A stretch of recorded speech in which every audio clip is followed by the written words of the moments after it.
بسم اللہ الرحمن الرحیم۔ درباری ٹی وی پر آپ سب کو خوش آمدید کہتے ہیں۔ رات اپنی سیاہ چادر پر ستارے کاٹ کر لائی تھی۔ سیاہ چادر پر جا بجا بکھرے ستارے بہت خوبصورت منظر پیش کر رہے تھے۔ چھت پر انتہا کا سکون تھا، کوئی شور شرابہ نہ تھا۔ اس قدر خاموشی میں رات کا فسو دل کو بے حد بھا رہا تھا۔ میں نے چھت کی ریلنگ سے دونوں ہاتھ ٹکائے، آسمان کی جانب سر اٹھا کر اس سحر زدہ ماحول کو سانس بھر کر اپنے اندر اتارنے کی کوشش کی۔ اسی اثنا میں مجھے ایک مانوس سی خوشبو کا احساس ہوا۔ وہ خوشبو اسی کی خوشبو تھی۔ میں اسے لاکھوں خوشبوؤں کے درمیان بھی پہچان سکتا تھا۔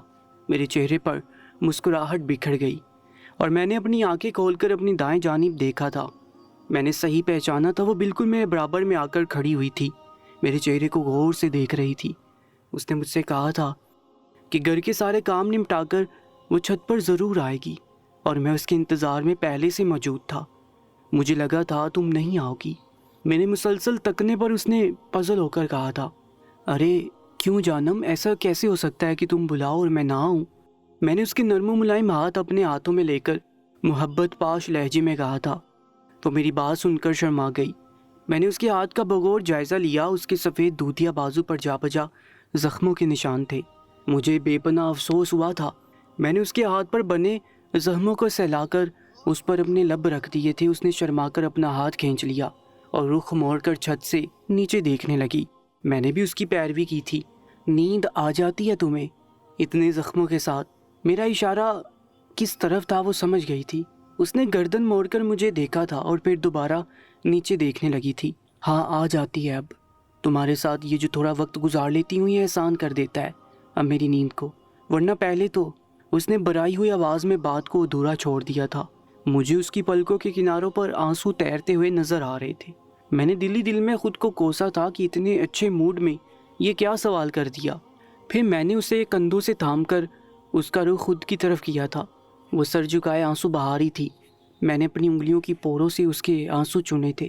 چھت کی لائٹ بند تھی اور چاند کی روشنی میں اس کے آنسو کسی موتی کی طرح میری انگلیوں میں چمک رہے تھے۔ وعدہ کرتا ہوں اب یہ بیش قیمت آنسو تم کسی ناقدر انسان کے لیے نہیں بہاؤ گی۔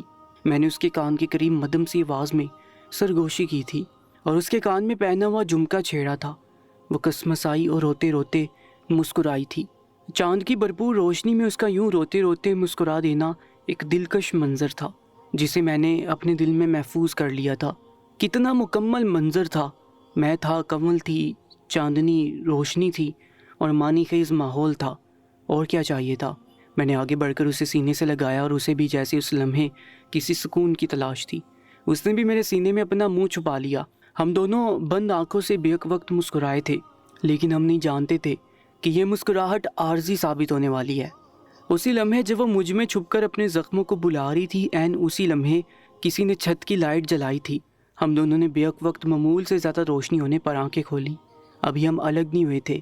سامنے موجود شخصیت کو دیکھ کر ایک جھٹکے سے مسکراہٹ ہم دونوں کے چہرے سے غائب ہو گئی اور ہم سیکنڈ کے ہزارویں حصے میں ایک دوسرے سے الگ ہوئے۔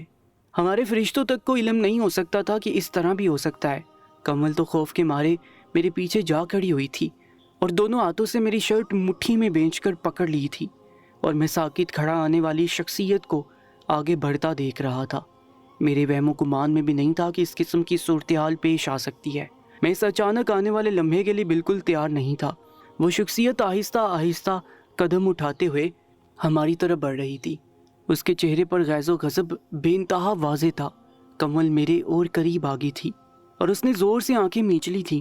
اب کیا ہونے والا تھا کچھ خبر نہ تھی۔ آنے والے نے ہمیں اس طرح ایک دوسرے میں گم ہوتے ہوئے دیکھ لیا تھا، اس بات کا اندازہ اس کے چہرے سے بآسانی لگایا جا سکتا تھا۔ وہ جو کوئی بھی تھا، اس نے میرے قریب آتے ہی میرا گریبان پکڑ کر پیچھے کھڑی کمل کو ہاتھ بڑھا کر کھینچ لیا تھا اور مجھے تقریباً گھسیٹتے ہوئے کھینچ کر سیڑھیوں سے اتارا تھا۔ میں شخص کے ساتھ کھینچتا چلا جا رہا تھا، یہاں تک کہ گھر کے مرکزی ہال میں لا کر مجھے پھینک دیا تھا۔ میرا سر ماربل کے فرش سے ٹکرایا تھا اور خون کا فوارہ ابل پڑا تھا۔ دوپہر کے 12 بج رہے تھے۔ اتوار کا دن تھا۔ سب لوگ اپنے کمرے میں آرام کر رہے تھے۔ میں اپنے بھائی انور کے ساتھ ایک ہی کمرہ شیئر کرتا تھا اور میری بہن دادی کے ساتھ سوتی تھی۔ امی ابو کا کمرہ الگ تھا۔ امی اپنے میکے گئی ہوئی تھی اور انہیں گئے ویسے بھی 5 دن ہوئے تھے۔ ان کا ارادہ وہاں 2-3 مہینے رکنے کا تھا، اس لیے دادی نے کافی عرصے بعد انہیں اس بات کی اجازت دے دی تھی۔ اب گھر کا سارا نظام دادی کے ہاتھ میں تھا۔ آج اتوار کا دن تھا، سب دیر تک سوتے رہے۔ اچانک گھنٹی بجی۔ میں نے مندی مندی آنکھوں سے گھڑی کی طرف دیکھا، اس وقت تو دوپہر کے 12 بج رہے تھے۔ تو کون آیا تھا؟ میں نے انوار کو اشارہ کیا کہ جا کر دروازہ کھولو۔ انوار بھائی مجھ سے عمر میں تقریباً 7-8 سال بڑے تھے، لیکن ہم دونوں کا رشتہ بالکل گہرے دوستوں جیسا تھا۔ آخر مجھے ہی دروازہ کھولنے کے لیے اٹھنا پڑا اور میں دروازے پر آیا تھا۔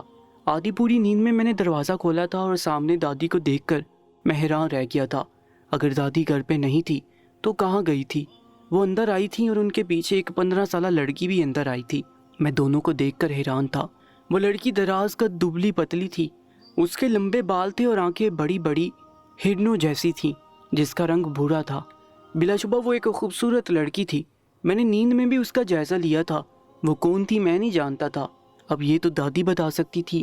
دادی اسے لے کر اندر آ گئی تھی، اسے کمرے میں جانے کا کہا تھا۔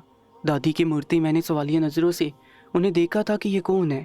انہوں نے مجھے بتایا تھا کہ یہ کنول ہے اور تمہاری کزن ہے، یعنی وہ میرے پھپھو کی بیٹی تھی۔ ہم نے شروع سے ہی پھپھو کو نہیں دیکھا تھا۔ اب یہ کیا معاملہ تھا یہ مجھے معلوم نہیں تھا، نہ ہی گھر میں کسی نے کبھی کچھ بتایا تھا۔ ظاہر ہے پھر کزن کو کیسے پہچان سکتا تھا۔ اب میرے دماغ میں یہ سوال گھوم رہا تھا کہ دادی اسے یہاں کیوں لائی ہے، لیکن میں نے مزید سوال کرنا مناسب نہ سمجھا۔ اپنے کمرے میں آ گیا تھا۔ ہاں، انوار بھائی میرا انتظار کر رہے ہیں کہ میں انہیں بتاؤں کہ کون آیا ہے۔ میں نے انہیں بتایا تھا کہ ہمارے گھر ایک مہمان آیا ہے، اب خود ہی جا کر دیکھ لیں کہ وہ کون ہے۔ اور پھر میں خود ہی کمبل اوڑھ کر لمبی تان کر دوبارہ سو گیا تھا۔ آنکھ کھلی تو دوپہر کے 2 بج رہے تھے اور یہی وقت تھا کہ میں اتوار کے دن اسی وقت اٹھا کرتا تھا۔ میں باہر آیا تھا تو ناشتہ کیا جا رہا تھا۔ دادی نے سب کا ناشتہ تیار کر لیا اور سب ہم میز پر بیٹھ کر ناشتہ کر رہے تھے۔ کمل بھی بیٹھی ہوئی تھی۔ میں نے اسے سلام کیا تھا، اس نے محض میری طرف دیکھا تھا اور سر ہلایا تھا اور پھر اپنی پلیٹ کی طرف جھک گئی تھی۔ دادی نے اپنا گلا کھنکار کے سب کو اپنی طرف متوجہ کیا تھا۔ ابو بھی موجود تھے اور پھر کمل کا تعارف کروایا تھا۔ دادی نے بتایا تھا کہ پھپھو کا انتقال تو بہت پہلے ہو چکا تھا جب کمل محض 8 سال کی تھی، لیکن 6 مہینے پہلے جب پھپھا کا بھی انتقال ہو گیا اور کمل وہاں اکیلی رہ گئی تو نانی نے وہاں کمل کی ددیال سے بات کی تھی کہ وہ کمل کو ہمارے حوالے کر دیں، اور اسی کا جواب انہوں نے آج کمل کو ہمارے ساتھ رہنے کے لیے بیچ کر دیا تھا۔ دادی چاہتی تھی کہ ان کی بیٹی کی آخری نشانی اپنی نانی کے پاس رہے۔ ان کی خواہش اب جا کر پوری ہو رہی تھی۔ ابو نے کوئی رد عمل نہیں دیا تھا، بس ایک نظر کمل پر ڈال کر ناشتے میں دوبارہ مگن ہو گئے۔ میں نے تو پہلے ہی کمل کو سلام کر لیا تھا۔ انوار بھائی کی اب باری تھی اور صفا کو تو جیسے کوئی دوست مل گئی تھی، اس نے فوراً دوستی کے لیے ہاتھ بڑھا دیا، جسے کمل نے تھوڑے سے تردد کے بعد تھام لیا۔ یہ ہماری فیملی میں ایک نئے فرد کا اضافہ ہوا تھا۔ یہ کچھ دنوں پہلے کی بات ہے کہ میں کوچنگ کے لیے نکل رہا تھا۔ میں کالج میں تھا اور پیپرز کی تیاری کر رہا تھا۔ دادی کے پاس ان کی کچھ سہیلیاں ملنے آئی تھیں اور جاتے جاتے میرے کانوں میں آواز پڑی تھی جسے سن کر مجھے اچھا نہیں لگا تھا۔ آخر یہ لوگ کسی کو جینے کیوں نہیں دیتے؟ دادی کی دوستیں دادی کو مشورہ دے رہی تھی کہ کمل کو اس طرح تمہارے گھر میں رکھنا کسی خطرے سے خالی نہیں، کیونکہ اس گھر میں 2 جوان لڑکے موجود ہیں اور تم ایک جوان لڑکی لے کر آ گئی ہو۔ میں جو کہ جلدی میں تھا تو ان کی مکمل بات نہیں سن سکا تھا، لیکن چند ہی دنوں میں مجھے پتہ چل گیا تھا کہ دادی نے ان کی بات سن کر کیا فیصلہ کیا تھا۔ انہوں نے ہم سب کو مرکزی ہال میں بلایا تھا اور پھر ابو سے کہا تھا کہ کمل کا نکاح وہ انوار سے کرنا چاہ رہی ہیں۔ ابو انوار بھائی بھی اچھل ہی پڑے۔ دادی نے فیصلہ خود سے کیا تھا اور اب دوسروں کو سنا رہی تھی۔ انوار بھائی کسی طور پر بھی راضی نہیں تھے اور ابو کے مطابق امی سے پوچھ لینا زیادہ مناسب تھا، لیکن دادی نے فیصلہ کر لیا تھا تو انہوں نے ابو کو کہا تھا کہ جو میں نے فیصلہ کر لیا ہے تو نعیمہ سے پوچھنے کی بھی کوئی ضرورت نہیں۔ انوار میرا پہلا پوتا ہے اور میرے پہلے پوتے پر میرا پورا حق ہے کہ میں اس کی شادی کا فیصلہ کر سکوں۔ چنانچہ میں نے فیصلہ کر لیا ہے کہ کمل کی شادی میں انوار سے کروں گی، لیکن میں فی الحال انوار سے اس کا نکاح کر رہی ہوں تاکہ کوئی بھی اس کا اس طرح گھر میں رہنے پر سوال نہ اٹھا سکے اور وہ ایک محرم رشتے میں بندھ کر اس گھر میں رہ سکے۔ دادی کی بات بھی کسی حد تک صحیح تھی۔ وہ لڑکی ذات تھی اور اس کی ذات پر انگلیاں اٹھیں یہ دادی کو ہرگز قبول نہیں تھا۔ خیر، انوار بھائی کے احتجاج کے باوجود ایک سادہ سی تقریب میں امی کی غیر موجودگی میں کمل کا نکاح انوار بھائی سے پڑھا دیا گیا اور یوں کمل میری بابی بن گئی تھی۔ بہت کم کو تھی، یہاں تک کہ اس کی آنکھوں میں مجھے کافی حد تک خوف کا عنصر نظر آتا تھا۔ وہ اپنے کام سے کام رکھتی تھی اور زیادہ تر دادی کے کمرے میں بھی رہتی تھی۔ بہت کم میں اسے گھر کا کوئی کام کرتے ہوئے دیکھا کرتا تھا، ورنہ تو وہ اپنے کمرے میں بند رہتی تھی۔ وہ خاموش طبع تھی اور بہت کم کسی سے بات کرتی تھی۔ وہ انتہائی معصوم تھی، یہ اس کے چہرے سے بآسانی پتہ لگایا جا سکتا تھا۔ اب تو وہ میری بابی کے عہدے پر فائز ہو گئی تھی، لیکن کبھی کبھی کنول بابی کو دیکھ کر مجھے لگتا تھا کہ دادی نے جلد بازی میں فیصلہ کر لیا ہے، کیونکہ انوار بھائی کنول بابی سے پورے 15 سال بڑے تھے، جبکہ کنول ابھی محض 15 برس کی تھی۔ مجھے رشتہ بے جوڑ سا لگ رہا تھا، لیکن اب تو انوار بھائی بھی خاموش ہو گئے تھے، اور کنول کی رضامندی تو پتہ نہیں دادی نے پوچھی بھی تھی یا نہیں۔ پھر مجھے کیا مسئلہ ہو سکتا تھا؟ زندگی کی گاڑی یوں ہی چل رہی تھی۔ کنول بابی اور انوار بھائی کا ابھی صرف نکاح ہی ہوا تھا۔ انوار بھائی اب بھی میرے کمرے میں سوتے تھے، لیکن دادی نے پھر بھی الگ سے کمرہ رکھا ہوا تھا۔ انوار بھائی کبھی کبھی میرے ساتھ تو کبھی اس کمرے میں سوتے، لیکن میں نے کبھی بھی کنول بابی اور انوار بھائی کو بات کرتے ہوئے نہیں دیکھا تھا۔ شاید وہ خود بھی جھجکتے تھے اور ابھی صرف نکاح ہی ہوا تھا، رخصتی نہیں ہوئی تھی۔ وجہ تھی کہ وہ لوگ مجھے کبھی بھی اکٹھے دکھائی نہیں دیتے تھے، لیکن شاید یہ میری خام خیالی تھی۔ ایک بار انوار بھائی میرے ساتھ کمرے میں سو رہے تھے۔ آدھی رات کو پیاس سے میری آنکھ کھلی تو میں نے دیکھا کہ وہ کمرے سے غائب تھے۔ مجھے تعجب ہوا تھا کہ وہ کہاں چلے گئے، کہیں ان کی طبیعت تو نہیں خراب؟ اکثر ایسا ہوتا تھا کہ ان کی طبیعت خراب ہو جاتی تھی تو وہ ٹہلنے کے لیے چھت پر چلے جاتے تھے۔ میں نے مڑ کر جگ میں دیکھا تو جگ بھی خالی تھا۔ اب مجھے کچن کی طرف جانا لازمی تھا، کیونکہ پیاس سے میرا حال برا ہو رہا تھا۔ گرتے پڑتے میں کچن کی طرف جا رہا تھا تو مجھے ایسا محسوس ہوا جیسے انوار بھائی کنول بابی کے ساتھ گزرے ہوں۔ مجھے بہت حیرت ہوئی۔ میں جگ وہیں چھوڑ کر ان کے پیچھے گیا تھا تو مجھ پر حیرت کا پہاڑ ٹوٹ گیا تھا۔ یہ انوار بھائی نے کنول بابی کا ہاتھ پکڑا ہوا تھا اور اس کمرے کی طرف جا رہے تھے جو دادی نے ان کے لیے الگ سے خالی کر کے رکھا ہوا تھا۔ میں پلر کی اوٹ میں ہو کر انہیں دیکھنے لگا۔ انوار بھائی اور کنول بابی اس کمرے کے اندر چلے گئے اور پھر دروازہ بند کر دیا۔ اور پھر یہ کیا ماجرا تھا کہ وہ دونوں رات میں ملتے تھے؟ مجھے سمجھ نہیں آ رہا تھا، کیونکہ دن میں تو وہ دونوں ایک دوسرے کی طرف دیکھنا بھی گوارا نہیں کرتے تھے۔ مجھے لگا شاید مجھے کوئی غلط فہمی ہوئی ہے۔ یہی سوچ کر میں دادی کے کمرے کی طرف گیا۔ دادی کے کمرے کا دروازہ اکثر بند ہوا کرتا تھا، لیکن آج وہ کھلا ہوا تھا۔ میرے خدشے کی تصدیق ہو گئی تھی، وہ کوئی اور نہیں تھا، وہ کنول بابی ہی تھی جو انوار بھائی کے ساتھ تھی۔ خیر وہ اس کی بیوی تھی، مجھے کیا مسئلہ ہو سکتا تھا؟ میں دوبارہ اپنے کمرے میں آ کر سو گیا تھا۔ اگلی صبح میں کالج جانے کی تیاری کر رہا تھا۔ جو میں نے ناشتے کی میز پر غور کیا تھا کہ کنول بابی کی آنکھیں بے حد سوجی ہوئی تھیں اور ایسا لگ رہا تھا جیسے وہ رات بھر روتی رہی ہوں۔ میں نے انوار بھائی کا چہرہ بھی دیکھا، وہاں ازل کی لاپرواہی موجود تھی۔ میں سر جھٹک کر اپنے کام میں مصروف ہو گیا تھا۔ رات کو میں دیر تک جاگ کر پیپر کی تیاری کر رہا تھا۔ مجھے ایسا محسوس ہوا جیسے کوئی چیخ رہا ہو۔ رات کے 2 بج رہے تھے، گہرا سناٹا چھایا ہوا تھا۔ یہی وجہ تھی کہ چیخنے کی آواز مجھے دور سے بھی محسوس ہوئی تھی۔ میں اٹھ کر آواز کی سمت گیا۔ آواز انوار بھائی کے کمرے سے آ رہی تھی۔ میں نے دوبارہ جا کر دادی کا کمرہ دیکھا تو وہاں کنول بابی نہیں تھی۔ یہ انوار بھائی کو کیا ہو گیا ہے؟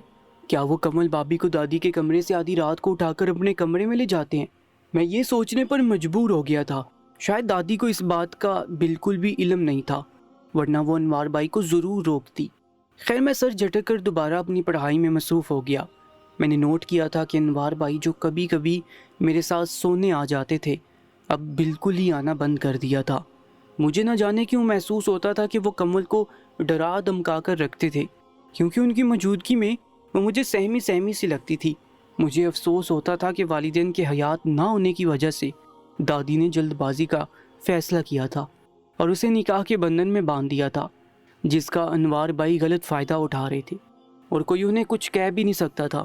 اگلی صبح جب سب ناشتے کی میز پر موجود تھے اور کنول بابی نے جیسے ہی چائے بھرنے کے لیے تھرموس کی طرف ہاتھ بڑھایا تھا تو دادی کی نظر ان کے ہاتھ کی طرف گئی تھی۔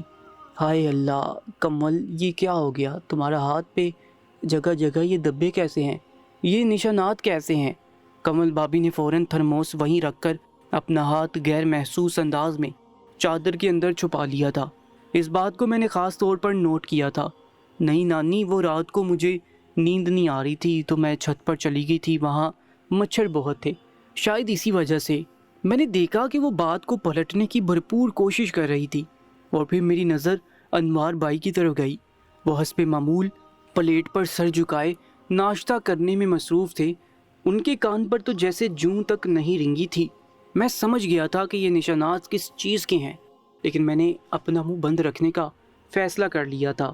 حالانکہ مجھے اندر اندر بے حد افسوس ہو رہا تھا کہ ایک 15 سالہ لڑکی کو کس قدر مشکلات کا سامنا کرنا پڑ رہا تھا، اور اسے مشکلات میں ڈالنے والا کوئی اور نہیں، اس کا اپنا محرم تھا، اس کا اپنا شوہر تھا اور میرا بھائی تھا۔ کوچنگ سے واپسی پر مجھے شدید بھوک محسوس ہو رہی تھی، لیکن مجھے معلوم تھا کہ اس وقت کھانا نہیں بنا ہوگا۔ میں کچن کی طرف چلا آیا تھا کہ فریج میں کچھ نکال کر اپنا پیٹ بھر لوں۔ وہاں مجھے ایک عجیب ہی منظر دکھائی دیا۔ انوار بھائی کمل بھابھی کا ہاتھ موڑے انگلی اٹھا کر اسے دمکا رہے تھے کہ اب وہ کس چیز پر دمکا رہے تھے وہ میں نہیں جان سکا، لیکن میرے آتے ہی انہوں نے ہاتھ چھوڑ دیا اور باہر نکل گئے، اور کمل بھابھی نے فوراً سے اپنا رخ موڑ کر سنک پر پڑے برتنوں کے ڈھیر کو دھونا شروع کر دیا۔ لیکن سسکیوں کی آواز سے میں پہچان گیا تھا کہ وہ رو رہی تھی۔ انوار بھائی کو کیا ہو گیا تھا؟ انہوں نے دادی کے غلط فیصلے کا غصہ ایک کمزور لڑکی پر نکالنا کب سے شروع کر دیا تھا؟ میں نے تھوڑا آگے جا کر کچن کے سنک کے پاس پڑا ہوا گلاس اٹھایا تو میری نظر کمل بھابھی کے دودھی ہاتھوں پر پڑی۔ اس پر جا بجا دانتوں کے نشانات تھے۔ میں حیران رہ گیا، اس چھوٹی سی لڑکی کو کیا کچھ برداشت کرنا پڑ رہا تھا۔ اس نے اپنی عمر سے زیادہ دکھ دیکھ لیے تھے۔ مجھے تو کم از کم یہی محسوس ہوا تھا۔ میں نے کچھ کہنا چاہا، لیکن پھر کچھ سوچ کر چپ ہو گیا۔ آخر میں کون ہوتا تھا ان دونوں میاں بیوی کے درمیان بولنے والا؟ میرا دل چاہا کہ میں دادی کو ان حالات کی خبر کر دوں، لیکن نہ جانے میرے من میں کیا آئی کہ میں چپ رہا تھا۔ کمل بھابھی بہت کمزور ہوتی جا رہی تھی، اور اس بات کو صرف میں نے نہیں بلکہ باقی تمام گھر والوں نے بھی محسوس کیا تھا۔ اور بولا تھا تو صرف صفا نے بولا تھا کہ کمل جب تم آئی تھی تو اتنی صحت مند سی تھی، اب تمہیں کیا ہو گیا؟ تم دن بدن کمزور ہوتی جا رہی ہو۔ اور اس نے ہنس کر بات کو ٹال دیا تھا، لیکن میں اس کی وجہ اچھی طرح سے جانتا تھا، اور انوار بھائی کو تو حسب معمول کوئی فرق ہی نہیں پڑا تھا۔ سب کے سامنے تو وہ ایسا محسوس کرتے کہ جیسے کمل نام کی کوئی شے اس دنیا میں موجود ہی نہیں ہے۔ وہ پھولوں کی سیج پر بیٹھی اپنے ہونے والے دلہے کا انتظار کر رہی تھی۔ انتظار بڑھتا چلا جا رہا تھا۔ دلہے نے نہ آنے کی قسم کھا رکھی تھی۔ شافیہ کو اب نیند آنے لگی تھی۔ اس نے وہ مشکل خود کو جگا کر رکھا ہوا تھا۔ اچانک کمرے کا دروازہ زور سے کھلا، جسے سن کر ایسا لگا تھا جیسے آنے والے نے کمرے میں آ کر احسان کیا ہو۔ شافیہ نے نظریں اٹھائی تھیں۔ وہاں اشفاق یعنی دلہا موجود تھا۔ اپنی پگڑی اتار کر پھینکنے والے انداز میں پلنگ پر رکھی تھی اور خود بھی بیٹھ گیا تھا۔ اس کی پشت شافیہ کی طرف تھی۔ وہ انتظار کرنے لگی کہ اس کا شریک حیات اس سے اب میٹھے الفاظ بولے گا، لیکن بولا بھی تھا تو کیا؟ یہ شادی میرے لیے کوئی معنی نہیں رکھتی۔ شافیہ ایک دم سے جیسے ہوش میں آئی تھی۔ میں اب بھی نعیمہ سے محبت کرتا ہوں اور کرتا رہوں گا۔ تم دونوں بھائی بہنوں کی ضد کی وجہ سے ہم ایک نہیں ہو سکے، لیکن یاد رکھنا میں تمہاری زندگی اس قدر جہنم بنا دوں گا کہ تم پناہ مانگو گی اور مجھ سے علیحدگی کی بھیک مانگو گی۔ اور شافیہ نے درد بھرے انداز سے سوچا تھا کہ آج تک کسی دلہن کو اس سے زیادہ بھیانک منہ دکھائی نہیں ملی ہوگی۔ وہ پھولوں کی سیج پر بیٹھی بے آواز آنسو بہا رہی تھی۔ پھول تو بالکل ہی مردہ ہو چکے تھے۔ زندگی اسے کس ڈگر پر لے آئی تھی۔ اسے لگا تھا سب کچھ ٹھیک ہو چکا ہوگا، لیکن یہ اس کی غلط فہمی تھی، وہ غلط تھی۔ اس کے شوہر نے اسے غلط ثابت کر دیا تھا۔ وہ آج بھی کسی اور کی محبت میں مبتلا تھی اور شافیہ کی زندگی برباد ہو گئی تھی۔ میرے پیپر ختم ہو چکے ہیں اور میں دوستوں کے ساتھ ہلا گلا کرنے باہر نکل گیا تھا۔ رات گئے میری واپسی ہوئی تھی۔ میری عادت تھی میں کمرے میں پانی رکھتا تھا تاکہ آدھی رات کو آنکھ کھلنے پر کمرے سے باہر نہ جانا پڑے۔ میں کچن میں چلا آیا۔ وہاں کی لائٹ جل رہی تھی، یعنی یہاں پہلے سے کوئی موجود تھا۔ اندر جانے سے پتہ چلا کہ کمل بھابھی موجود ہے۔ میں نے فریج سے پانی کی بوتل نکالی، سلام کیا۔ اس نے جواب دیا۔ میں نے اس کی آنکھوں میں بغور دیکھا۔ وہ روئی روئی سی محسوس ہوئی تھی اور شاید شدید نیند میں بھی تھی۔ وہ کافی بنا رہی تھی۔ اس وقت رات کے 2 بج رہے تھے۔ یہ ضرور انوار بھائی کی فرمائش ہوگی، میں نے دل میں سوچا تھا۔ مجھے اس پر ترس آیا تھا۔ اسی دوران ہوا سے کمل بھابھی کا دوپٹہ سرکا تھا اور میری نظر ان کی گردن پر بنے جگہ جگہ تازہ تازہ دانتوں کے نشان نظر آ رہے تھے، اور وہ اتنے واضح تھے کہ کوئی بھی اسے نوٹ کیے بغیر نہ رہ سکے۔ انوار بھائی اسے کس قدر مجبور کرتے تھے، وہ کم عمر لڑکی انہیں کس طرح برداشت کرتی ہوگی۔ مجھے اس سے ہمدردی محسوس ہوئی تھی اور میں نے کہہ دیا تھا کہ آپ ٹھیک تو ہیں نا؟ جس پر اس نے مڑ کر مجھے دیکھا تھا اور اس بات میں سر ہلایا تھا۔ پھر تیزی سے ٹرے میں کافی کا کپ سجا کر نکل گئی تھی۔ میں بھی کچن سے نکل آیا تھا اور میں نے دیکھا تھا کہ وہ کافی لے کر انوار بھائی کے کمرے میں گئی۔ وہ تیز تیز قدم اٹھا کر چل رہی تھی تاکہ میں اسے دیکھ نہ سکوں، لیکن میں سمجھ گیا تھا کہ وہ کہاں جا رہی ہے، وہاں جہاں اس پر مزید تشدد ہونا تھا اور اس پر غم کے پہاڑ ٹوٹنے تھے اور اپنی عمر سے بڑا درد اسے برداشت کرنا تھا۔ میں اپنے کمرے میں چلا آیا اور اسی بارے میں سوچنے پر مجبور ہو گیا تھا۔ میں نے سوچ لیا تھا کہ میں دادی کو اس بارے میں سب بتا دوں گا، لیکن اس سے پہلے مجھے کمل سے کچھ بات کرنی تھی۔ میں نے سوچ لیا تھا کہ میں موقع محل دیکھ کر اس سے بات کروں گا۔ میں چونکہ تھکا ہوا تھا اسی لیے لمبی تان کر سو گیا۔ اگلے دن دادی نے صبح میری ایک ذمہ داری لگا لی تھی کہ میں کمل کو لے کر مارکیٹ کا چکر لگا کر آؤں۔ میں نے کہا تھا کہ اسے انوار بھائی کے ساتھ بھیج دیں۔ تب دادی نے کہا تھا کہ انوار نے منع کیا ہے، تبھی تو میں کہہ رہی ہوں، اور مجھے چاروں نچار کمل کے ساتھ جانا پڑا تھا۔ کہنے کو تو میں اس کا دیور تھا، لیکن اب شوہر والی ذمہ داری بھی میرے ذمہ لگا دی گئی تھی، اور اس کے شوہر کو صرف ایک ہی ذمہ داری یاد تھی اور تھی رات کی ذمہ داری۔ اس کے علاوہ وہ ہر ذمہ داری سے خود کو بری الزما کیے بیٹھا تھا۔ میرے پاس بائک تھی تو میں نے بائک نکال لی اور کمل میرے ساتھ ہی میرے پیچھے بیٹھ گئی۔ مارکیٹ آ گئی تھی، وہ چیزیں لے کر واپس آئی تھی، میں وہیں اس کا انتظار کر رہا تھا۔ یہ بات کرنے کا اچھا موقع تھا۔ میں نے گلا کھنکار کر کہا تھا، کمل بھابھی آپ سے ایک بات پوچھوں اگر آپ کو برا نہ لگے تو؟ اور میرے انداز تخاطب پر وہ کھل کر ہنسی تھی اور اس ہنسی میں آبشار کے جڑنے جیسی مستی تھی۔ میں ایک لمحے کے لیے بھول گیا کہ وہ میری بھابھی ہے۔ میں اسی ہنسی میں کھوسا گیا۔ وہ کتنی معصوم تھی۔ ابرار، آپ مجھ سے بڑے ہیں، آپ تو مجھے بھابھی نہ کہیں، آپ مجھے کمل ہی کہا کریں۔ میں نے مسکرا کر جی اچھا کہا تھا اور پھر تھوڑی دیر کے توقف کے بعد کہا تھا کہ آپ دادی سے انوار بھائی کی شکایت کیوں نہیں کرتی؟ وہ آپ پر جو بھی ظلم کرتے ہیں وہ تو کسی کو معلوم ہی نہیں ہے۔ میری بات پر وہ خاموش ہو گئی اور جواب نہیں دیا۔ میں سمجھ گیا کہ وہ کوئی جواب نہیں دینا چاہتی۔ ان کا موڈ بھی خراب ہو گیا تھا۔ مجھے افسوس ہوا تھا کہ ایک خوبصورت ہنسنے کے بعد وہ بالکل خاموش ہو گئی تھی۔ ہم دوبارہ گھر واپس آ گئے تھے اور واپسی کا سفر خاموشی سے کٹا تھا۔ امی کے میکے سے کسی کی وفات ہو گئی تھی۔ دادی اور ابو صبح وہاں کے لیے روانہ ہو گئے تھے۔ گھر میں انوار بھائی، صفا اور کمل بھابھی رہ گئے تھے۔ دادی نے بتایا تھا کہ انہیں پورا دن لگ جائے گا، لہٰذا سارا دن کچن میں گزارنے کے بعد بھابھی اور صفا تو کمرے میں سونے چلی گئی تھی اور میں اپنے کمرے میں آ گیا تھا۔ ابھی تھوڑی دیر گزری تھی کہ مجھے شدید چیخوں کی آواز سنائی دی اور میں ہڑبڑا کر باہر کی جانب آیا۔ میں نے دیکھا تھا کہ کمل روتے ہوئے چھت کی طرف گئی تھی۔ انوار بھائی کا کمرہ ہنوز بند تھا، نہ جانے کیا بات ہوئی تھی۔ میں بھی کمل کے پیچھے چھت پر گیا۔ وہ چھت پر بنے بینچ پر گھٹنوں میں سر دیے باواز بلند رو رہی تھی۔ میں اس کے قریب گیا اور ششدر رہ گیا۔ اس بار تو انوار بھائی نے حد ہی کر دی تھی۔ مجھے ان پر بے تحاشا غصہ آ رہا تھا۔ انہیں اس کمسن معصوم لڑکی پر ترس کیوں نہیں آ رہا تھا؟ وہ کس قدر اس لڑکی پر ازدواجی تعلق کے نام پر تشدد کرتے تھے۔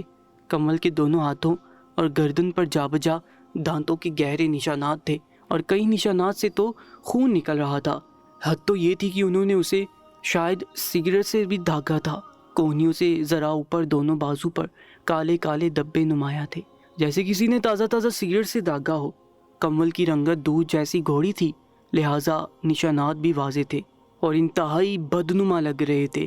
میں نے تیش بھرے غصے سے سیڑھیوں کی طرف قدم بڑھائے تھے اور اسی اثنا میں کسی نے میرا ہاتھ پکڑ لیا۔ میں نے مڑ کر دیکھا تھا اور ششدر رہ گیا تھا۔ کہنے کو کمل میری بھابھی تھی۔ اس کا نکاح 22 سے ہو چکا تھا، مگر میں اس کے ساتھ ہمدردی کرتا، اسے تسلی دیتا، مگر بھائی کی دہشت کی وجہ سے کسی کو کچھ بتا نہیں سکتا تھا۔ وہ میرے بھائی کے نکاح میں تھی، مگر اس کی معصوم محبت کے آگے میں بھی ہار گیا۔ اب وہ سب جو بھائی اس کے ساتھ جبرن کرتے تھے، میں کمل کی مرضی سے سب کرنے لگا تھا۔ مجھے بہت لطف آتا تھا۔ ایک روز بھائی کمل کو ڈھونڈتا ہوا چھت پر آیا اور ہم دونوں کو ایک ساتھ دیکھ لیا تو اس کی آنکھوں میں خون بھر آیا۔ میرا ہاتھ کسی اور نے نہیں بلکہ خود کمل نے پکڑا تھا اور روتی ہوئی آنکھوں سے مجھے اشارہ کیا تھا کہ میں نیچے جا کر انوار سے کچھ بھی نہ کہوں۔ اسے یوں روتا دیکھ کر میں ڈھیلا پڑ گیا اور وہیں اس کے پاس بنے بینچ پر بیٹھ گیا۔ تھوڑی دیر خاموشی کی نظر ہو گئی اور پھر میں نے کمل کی طرف رخ کر کے اسے دیکھا تھا۔ وہ روتے روتے خاموش ہو گئی تھی، آسمان کی جانب تک رہی تھی۔ آنسو ابھی بھی اس کے گالوں پر ٹھہرے ہوئے تھے۔ میں نے پینٹ کی جیب میں ہاتھ ڈال کر رومال نکالا تھا اور اس کی طرف بڑھا دیا تھا۔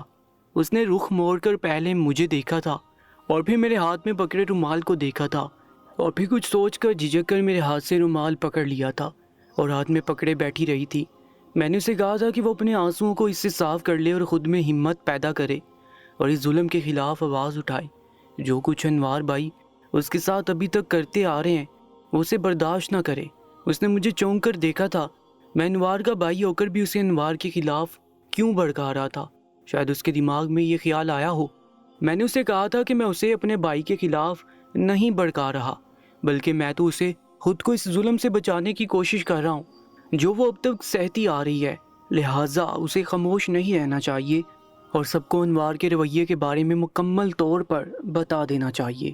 کنول نے میری بات سن کر اس بات میں سر ہلایا تھا۔ میں جانتا تھا کہ وہ کبھی بھی ایسا نہیں کرے گی۔ میں نے اس سے پوچھا تھا کہ اس نے ابھی تک دادی کو یا کسی کو اس بارے میں کیوں کچھ بھی نہیں بتایا، تو اس نے بہتے آنسوؤں کے ساتھ مجھے بتایا تھا کہ میرے پاس صرف ایک یہ چھاتی ہے جو مجھے میسر ہوئی ہے۔ میں اپنی پچھلی زندگی دیکھتی ہوں تو اس سے زیادہ خوفناک زندگی تھی اور یہ زندگی تو اس کے مقابلے میں کچھ بھی نہیں ہے۔ مجھے اس پر بے حد رحم آیا تھا۔ میں نے اس کے کندھے پر ہاتھ رکھ کر اسے تسلی دی تھی اور کہا تھا کہ وہ گھبرائے نہیں، انشاءاللہ حالات بہت بہتر ہو جائیں گے اور سب کچھ اس کے حق میں ہوگا۔ اسی اثناء میں انوار کی آواز آئی تھی۔ وہ شاید کمل کو ہی ڈھونڈ رہا تھا۔ اس نے سہم کر میری جانب دیکھا تھا اور میں نے آنکھ کے اشارے سے اسے تسلی دے کر جانے کا کہا تھا۔ ساتھ ہی ساتھ اس کے جاتے میں اس کے پیچھے ہی نیچے اتر آیا تھا۔ انوار بھائی نے پہلے کمل کو دیکھا اور پھر مجھے دیکھا تھا، لیکن کچھ بھی نہ کہا تھا، یا انہیں شاید یہ ڈر تھا کہ کمل نے مجھے کہیں سب بتا تو نہیں دیا۔ لیکن میں نے بالکل نارمل سا رد عمل دیا تھا۔ میں نے انہیں کہا بھی تھا تو صرف اتنا کہ آپ ابھی تک سوئے نہیں، آپ تو بہت جلدی سونے والے ہیں، سحر خیز انسان ہیں، ابھی تک جاگ رہے ہیں۔ میں نے ہنس کر انہیں کہا تھا اور میں نے باقاعدہ محسوس کیا تھا کہ انہوں نے گہری سانس بھر کر ہوا خارج کی تھی، جس کا مطلب یہ تھا کہ انہوں نے سکون کا سانس لیا تھا۔ کمل نے مجھے کچھ نہیں بتایا تھا، حالانکہ وہ نہیں جانتے تھے کہ کمل مجھے بتائے نہ بتائے میں سب کچھ پہلے سے ہی جانتا ہوں۔ شافیہ کو اس زور سے چکر آئے تھے کہ وہ گر پڑی تھی اور پھر اٹھ ہی نہیں سکی تھی۔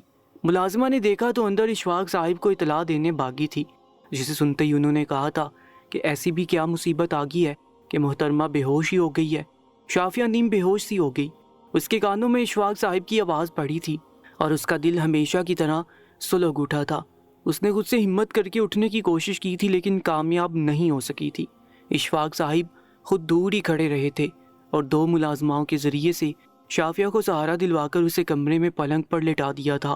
ان کے جاتے ہی ڈاکٹر کو فون کر دیا تھا اور پھر جیسے ان کی ذمہ داری ہی ختم ہو گئی تھی، وہ دوبارہ لاؤنج میں جا کر بیٹھ گئے تھے اور ٹی وی پر ٹاک شو دیکھنے لگے تھے۔ شافیہ خون کے آنسو پی کر رہ گئی تھی۔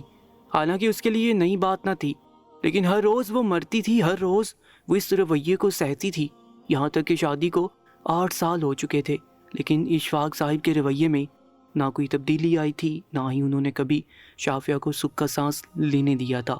وہ روز اول سے ان کے لیے ایک بوجھ تھی جسے 8 سال انہوں نے اپنے کندھوں پر اٹھایا تھا، اور جس طرح سے یہ رشتہ بوجھ سمجھ کر اٹھایا گیا تھا وہ بس شافیہ ہی جانتی تھی۔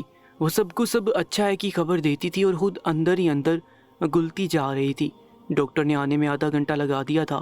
اس دوران اشفاق صاحب نے پلٹ کر اندر دیکھا بھی نہیں تھا کہ آیا شافیہ زندہ بھی ہے یا نہیں۔ انہیں اس بات سے کوئی غرض نہیں تھی۔ ڈاکٹر نے آتے ہی جو کہا تھا اسے سن کر شافیہ شاد ہو گئی تھی۔ اس کی روح کو ٹھنڈک پہنچی تھی اور اس نے تقریباً 8 سالوں بعد سکون کا سانس لیا تھا، لیکن وہ نہیں جانتی تھی کہ یہ سکون کا سانس عارضی ہے اور اس کی زندگی انتہائی گھٹن کا شکار ہونے والی ہے۔ ڈاکٹر نے اسے امید سے ہونے کی خوشخبری دی تھی، لیکن یہ خبر اشفاق صاحب پر بجلی بن کر گری تھی۔ انہوں نے شافیہ کے منہ پر ایک تماچا دے مارا تھا اور اسی وقت یہ آرڈر دیا تھا کہ میں مدہوشی میں کی گئی اس غلطی کو کبھی بھی اس دنیا میں نہیں آنے دوں گا۔ شافیہ تڑپ گئی تھی، اسے سخت ذلت کا احساس ہوا تھا۔ وہ تو ماں بننے کے رتبے پر شادی کے 8 سالوں بعد فائز ہونے جا رہی تھی، لیکن اشفاق صاحب نے یہ حکم صادر کر کے اس کی تڑپتی ممتا کو للکارا تھا۔ اب تو نعیمہ کے بھی 2 بچے ہو گئے تھے، اب تو سکون سے جی لینے دے مجھے بھی اور خود کو بھی۔ زندگی میں پہلی بار اس نے اشفاق صاحب کے سامنے زبان کھولی تھی، اور چاہے کچھ بھی ہو جائے میں اس بچے کو ضرور جنم دوں گی،